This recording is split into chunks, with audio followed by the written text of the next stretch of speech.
Hai, selamat sejahtera.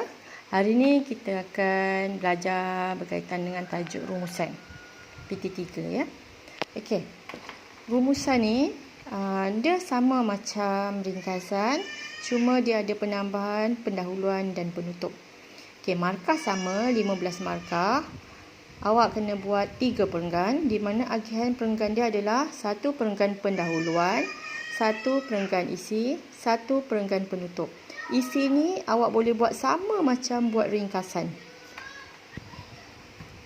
Baiklah, bagi agihan markah pula, pendahuluan tadi sebanyak 2 markah, isi 6 isi, 6 isi, 6 markah, 1 isi, 1 markah.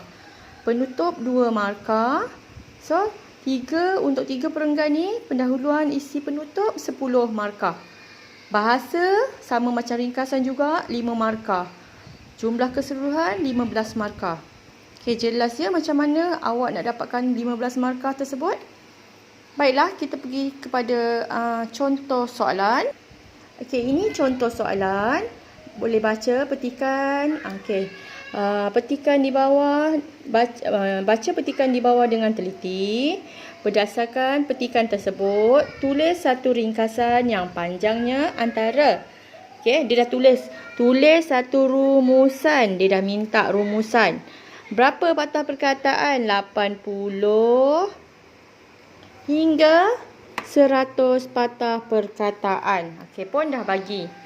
Cuma dia tak bagi awak nak buat rumusan tentang apa. Betul? Itu beza ringkasan dengan rumusan.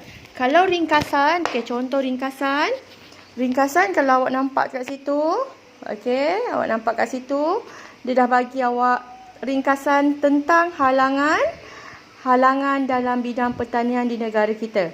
Tetapi rumusan dia tidak bagi awak tajuk. Itulah tajuk yang awak kena cari sendiri. Skop soalan dia awak kena cari sendiri.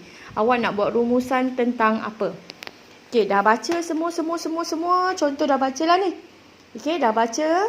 Rumusan ni kalau kita tengok pasal koperasi. Tentang apa? Okey, saya dah gariskan isi-isi penting dekat rumusan tersebut. Okey, rumusan tersebut saya dah gariskan isi-isi penting dia. Okey, dia tentang koperasi. Kalau tengok perenggan kedua, koperasi mempunyai pelbagai kepentingan. Okey, biasa kalau kita buat karangan, perenggan kedua kita mulakan isi, betul? Okey, pelbagai kepentingan dekat situ dia dah bagi.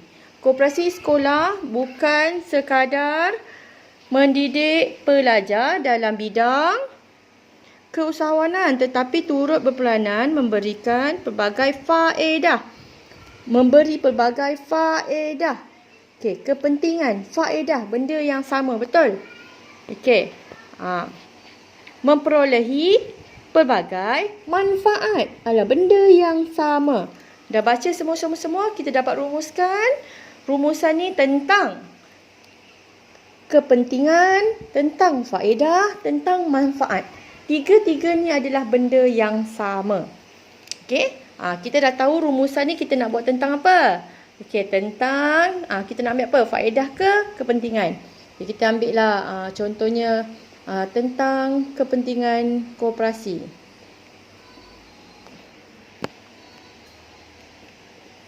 Dengan koperasi. Okey, dah dapat dah. Okey. Jom kita pergi. Macam mana nak jawab soalan rumusan ni? Okey. Perenggan pertama adalah pendahuluan tadi. Macam mana kita nak buat pendahuluan? Okey, pendahuluan dia kita buat petikan membincangkan manfaat-manfaat koperasi sekolah di negara kita. Tapi tadi kita nak buat tentang kepentingan. Manfaat dengan kepentingan sama je. Tapi kita tukarlah. Sebab tadi kita dah buat kepentingan. Okey.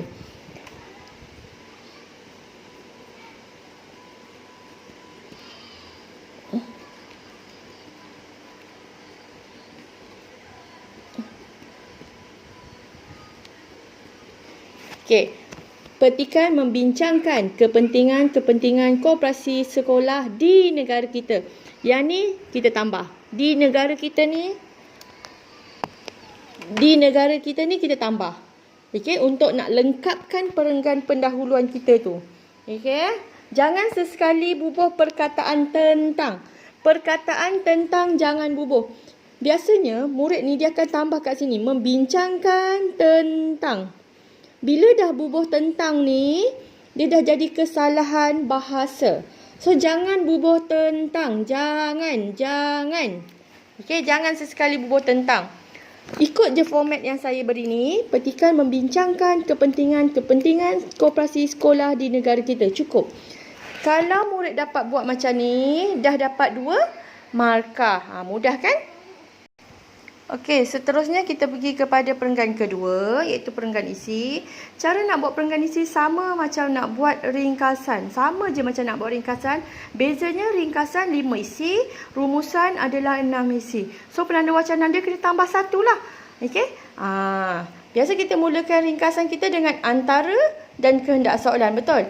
Antara kehendak soalan dia apa? Kepentingan koperasi sekolah ialah untuk memberikan. Terus masuk isi pertama. Lepas tu selain itu, di samping itu, seterusnya, selanjutnya dan akhir sekali. Dekat sini dia bagi 7 isi. Sebab tu dia tambah tidak dinafikan juga. Okey? Kalau awak buat 7 isi, gunalah 6 penanda wacana ni. Tetapi kalau buat 6 isi saja, buat 5 penanda wacana ini saja. Okey? Yang saya tandakan right ini. Boleh? Boleh dapat semua? Okey. Buat 5 dah memadai, buat 6 isi dah memadai. Saya takut terlebih patah perkataan pula. Okey? Dan yang terakhir adalah perenggan penutup, iaitu perenggan yang terakhir, perenggan penutup, kesimpulan. Penutup mesti kesimpulan.